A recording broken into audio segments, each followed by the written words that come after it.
नमस्कार बंधुरा cooking by Ankita चैनेले सकलके Janai स्वागत। आज के निये चले एसेछि एकटा मजादार रेसिपि। आशा करी आपनादेर भालो लागबे। ताहले आमी देरी ना करे रेसिपिटा शुरू करब। आमी एखाने निये निয়েছি 2 থেকে 250 জনের একটা ছোট পেঁপে। তো পেঁপে ছালটাকে ভালো করে ছাড়িয়ে নেব, যেন সবুজ হয়ে না থাকে। সবুজ হয়ে থাকলে তেতো হয়ে যেতে পারে, তাই আমি পেঁপেটাকে একটু ধরে ছালটাকে ছাড়াবো।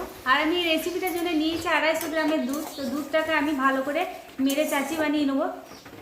তো এইদিকে আমি একবার করে দুধটা নেড়ে দিচ্ছি, আর এইদিকে আমার পেঁপের খোসাটা ছাড়ানো হয়ে গিয়েছে। এরপর আমি পেঁপেটাকে ভালো করে কেটে নেব। কেটে নেওয়ার পর ভিতরে যে বীজগুলো আছে ওগুলো সুন্দরভাবে বার করে দিতে হবে। এরপর আমি জলে ধুয়ে পেঁপেটাকে আমি ঘষে নেব। পেঁপেটা আমি এইদিকে ঘষতে লাগলাম, আর এইদিকে আমার দুধটাও কাঁচি হয়ে গিয়েছে। দুধটাকেও একবার করে নেড়ে দিচ্ছি। তো এটাকেও আমি নামিয়ে নেব। পুরোপুরি মরে গিয়েছে দুধটা, এটাকে নামিয়ে নিলাম। তো এটা নামিয়ে নেওয়ার পরে এইদিকে পেঁপেটাকে আমি ঘষে নিয়েছি। তো ঘষে নেওয়ার পরে আমি গ্যাসে কড়াই চাপিয়ে দিলাম। তো কড়াইয়ের মধ্যে দিয়ে দেবো 1 চামচ ঘি। তো ঘিটা জমে ছিল, তাই চামচটা আমি কড়াইয়ের মধ্যে দিয়ে দিলাম গরম কড়াইয়ে। তো ঘিয়ের উপরে দিয়ে দিলাম 2টো লবঙ্গ, 1টা দারচিনি, 2টো এলাচ আর 1টা তেজপাতা। এরপর পেঁপেগুলোকে দিয়ে সুন্দরভাবে আমি পেঁপেটাকে ভেজে নেবো ভালো করে। তো পেঁপেটা নাড়াচাড়া করতে করতে আমি পেঁপের মধ্যে দিয়ে দেবো সামান্য পরিমাণ লবণ। তো লবণটা দিয়ে জল বেরোবে পেঁপে থেকে। তো যতক্ষণ না জলটা টেনে নিচ্ছে ততক্ষণ আমি নাড়াচাড়া করতেই থাকবো। খুব সুন্দরভাবে এটাকে ভেজে নিতে হবে। এরপর আমি কিছুক্ষণ ঢাকা দিয়ে রাখলাম। ঢাকা দিয়ে দিয়ে আমি পেঁপেটাকে নাড়বো। সেদ্ধ হয়ে যাবে একদিকে, আর একদিকে জলটাও টেনে নেবে খুব সুন্দরভাবে। তো জলটা টেনে নিয়েছে, ঝরঝরা হয়ে এসছে। এরপর আমি এর সাথে দিয়ে দিলাম নারকেল কোড়া। সামান্য পরিমাণ নারকেল কোড়া দিয়ে তারপরে ভালো করে নাড়াচাড়া করবো আবারও। তো খুব সুন্দরভাবে নাড়াচাড়া করার পরে আমি এর সাথে দিয়ে দেবো চিনি।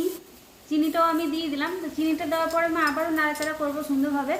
চিনিটা যতক্ষণ না গলে আসছে ততক্ষণ আমি নাড়াচাড়া করতেই থাকবো। তো নাড়তে নাড়তে চিনিটা খুব সুন্দরভাবে পেঁপের সাথে মিশে যাবে। এরপরে আমি এর সাথে দিয়ে দেবো যে দুধটা মেরে আমি চাঁচি বানিয়ে রেখেছিলাম, সেই চাঁচিটা আমি এর সাথে দিয়ে দেবো।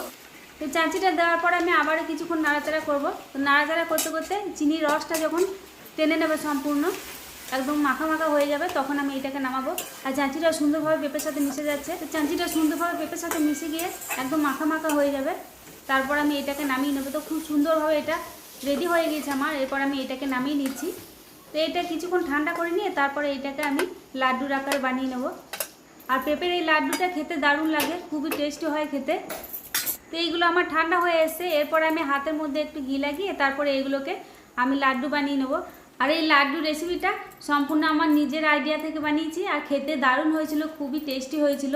কত সুন্দর একদম লাড্ডুর মতো তৈরি হয়ে যাচ্ছে, দেখুন খুব সুন্দর লাগছে দেখতে। তো এটা যে পেঁপের লাড্ডু কেউ ধরতেই পারবে না।